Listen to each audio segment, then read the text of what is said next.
कभी कभी हमारी ज़िंदगी में हमें सिर्फ अंधेरा और तकलीफ़ ही नज़र आती है। एक बेनाम सी बेसुकूनी घेर लेती है, आंखें बस नम रहती हैं। याद रखें, आप थक चुके हैं पर आपका रब नहीं थका। आप कुछ नहीं कर सकते पर आपका रब सब कुछ कर सकता है। ये जो अंधेरा है ना, रब इसको रोशनी बनाने पर कादिर है। बेशक हर तकलीफ़ रहमत का मरहम लेकर आती है, हर अंधेरा रोशनी लेकर आता है, हर मुश्किल आसानी लेकर आती है। ज़िंदगी हमेशा एक जैसी कभी नहीं रहती। आज कुछ नहीं है, कल सब कुछ होगा। सिर्फ अपने अल्लाह पर यकीन रखें। नमाज, कुरान शरीफ वो है जिनको थाम कर आप अपनी घुटनज़दा ज़िंदगी में ताज़ी हवा पैदा कर सकते हैं। अज़ियत को राहत में बदल सकते हैं, तकलीफ़ को आसानी में बदल सकते हैं, उकताहट को सुकून में बदल सकते हैं, गम को खुशी में बदल सकते हैं। बस ये बात मजबूती से पकड़ लें कि मेरा अल्लाह हर चीज़ पर कादिर है। पुरउम्मीद रहें, अल्लाह से उम्मीद लगाए रखें। जिन्हें अल्लाह ने ही तुम्हारे काबिल नहीं समझा, वो फिर कैसे तुम्हारे लिए बेहतर हो सकते थे। एक नज़र माजी की तरफ तो डालो और सोचो, कितनी ऐसी चीज़ें हैं जिन्हें तुम अच्छा समझते थे मगर उनसे तुम्हें सिवाय दुख के और कुछ भी नहीं हासिल हुआ। सोचो, तुम्हारे ऐसे कितने गलत इंतखाब थे जिनकी सच्चाई अगर अल्लाह तुम पर ना खोलता तो तुम्हारी ज़िंदगी आज क्या होती। जो किसी के साथ गलत नहीं करते, अल्लाह उनके साथ भी गलत नहीं होने देता। तुम्हें जितनी मोहब्बत अपनी दुआओं से है ना, उससे कहीं ज़्यादा मोहब्बत अल्लाह को तुमसे है। इसलिए उन्हें तुमसे दूर कर देता है जो तुम्हारे लिए सिर्फ तकलीफ़ का बायस बनते हैं। क्यों भाग रहे हो तुम फिर उसके पीछे जिससे अल्लाह ने तुम्हें बचा लिया। छोड़ दो उस जगह से मरहम ढूंढना जहाँ से सिर्फ तुम्हें जख्म मिला, क्योंकि मरहम सिर्फ अल्लाह ही दे सकता है। और जो सब्र करते हैं और तवक्कुल रखते हैं, उनके लिए अल्लाह शिफा का ज़रिया बना देता है और उन्हें उससे नवाज दिया जाता है जो उन्होंने खोया होता है।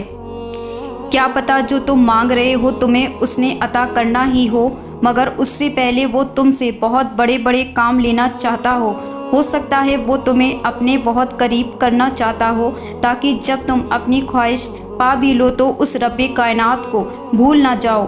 हो सकता है वो तुम्हें तुम्हारी ख्वाहिश तब नसीब करे जब तुम्हें उसकी सबसे ज़्यादा ज़रूरत हो सकता है ना कि वो तुम्हें तुम्हारी ख्वाहिश के साथ साथ और भी बहुत कुछ अता करना चाहता हो। तो इस आजमाइश की घड़ी में उस मालिक पर भरोसा रखो, वो तुम्हारे हिस्से की खुशियाँ तुम्हें ज़रूर नसीब करेगा। तुम अभी यहाँ हो क्योंकि अल्लाह तुम्हें यहाँ लाना चाहता था। तुमने कुछ खोया है क्योंकि वो खो देना ही अल्लाह की मसलियत का हिस्सा था, और अब तुम उसे अल्लाह से दोबारा वापस मांग रहे हो क्योंकि अल्लाह ने तुम्हें दुआ का रास्ता दिखाया और तुम्हारा दिल दुआ की जानिब मोड़ा। जब सब कुछ अल्लाह की मर्ज़ी से हुआ है और हो रहा है तो फिर तुम क्यों परेशान हो। तुम अल्लाह के हर फैसले के पीछे छुपी वजह नहीं जान सकते। तुम्हारा काम सिर्फ यकीन रखना है और अल्लाह से दुआ करते रहना है। उन दुआओं को कब और कैसे मौजिज़ों में बदलना है, ये तुम्हारे अल्लाह का काम है। तो तुम सिर्फ वो काम करो जो तुम्हारे ज़िम्मे है। अल्लाह के कामों की फ़िक्र छोड़ दो क्योंकि वो अपने काम करना बाखूबी जानता है।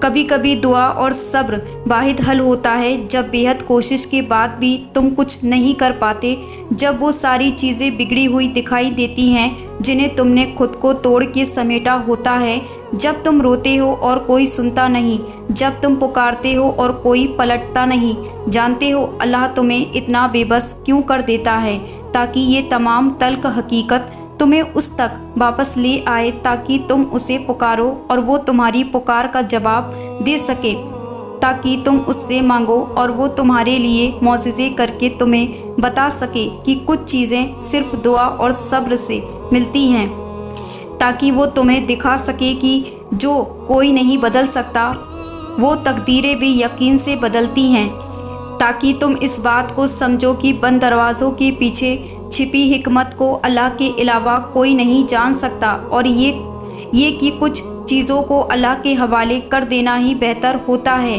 क्योंकि उसका फ़ैसला हमारे लिए कभी गलत नहीं हो सकता।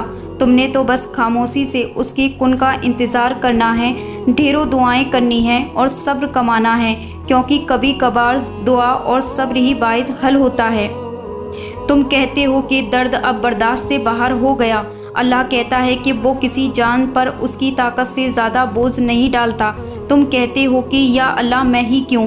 वो कहता है क्योंकि मैं तुमसे मोहब्बत करता हूँ और अल्लाह जिनसे मोहब्बत करता है उनको ही आजमाइश में डालता है।